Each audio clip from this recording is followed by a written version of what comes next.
Guys, welcome my new vlog. আজি মই গৈ আছো কঁঠাল খাবলৈ। এইকেইটা কঁঠাল দুটা আজি গছৰ পৰা হৈ পৰিলে পকা কঁঠালটি আমি যেতিয়া কাটিব লওঁ তেতিয়া হাতত ধুনীয়াকৈ মিঠাতেল হেনাই ল'ব লাগে গাইজ। তেতিয়া এই কঁঠালৰ ভিতৰত যদি আঠা থাকে সেই আঠাটি আমাৰ হাতত নেলাগে আৰু যদিও অলপ চলপ লাগে গাইজ তেতিয়া আৰু এবাৰ হাতখন ধুই মেলি ধুনীয়াকৈ হাতত যদি মিঠাতেল লগাই দিওঁ সেয়া আঠাটো যাতে আমাৰ হাতৰ পৰা এৰি যায়। এতিয়া কাটি চাওঁ কঁঠাল।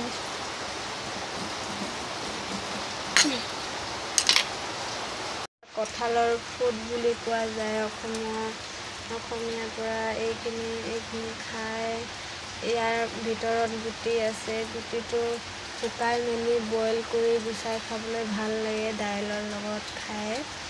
মই নেখাওঁ, লেকিন চবেই বেলেগে খায়। এই ফুটখিনি বহুত মিঠা, খাবলৈ বহুত ভাল লাগিব।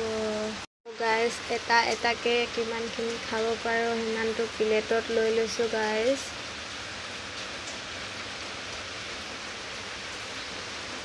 আৰু আঠাটো যদিও লাগি থাকে হাতখন ধুই পেলাই আকৌ এবাৰ মিঠাতেল লগাই ল'লে মানে আঠাটো অলপ সোনকালে ওলাই যায়।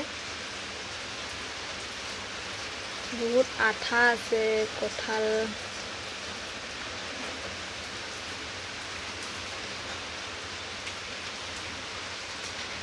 গাইজ আজি বৰষুণ দিছে। ৰাতিপুৱা বহুত জোৰকৈ বৰষুণ দিছিলে, এতিয়া অলপ এৰিছে, লাহে লাহে দি আছে গাইজ। আপুনি চাব পাৰে। কঁঠাল খাবলৈ লৈছোঁ গাইজ, ভিতৰলৈ গৈ আছোঁ।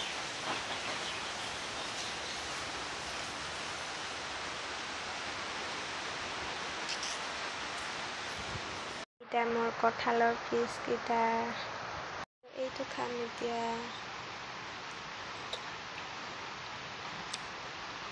এনেকুৱাই থাকে গুটি কঁঠালৰ চাক। Guys bye bye, see you. ইমানখিনিতে শেষ কৰোঁ ভিডিঅ'টো। ভাল লাগিলে কমেণ্ট শ্বেয়াৰ লাইক কৰিব।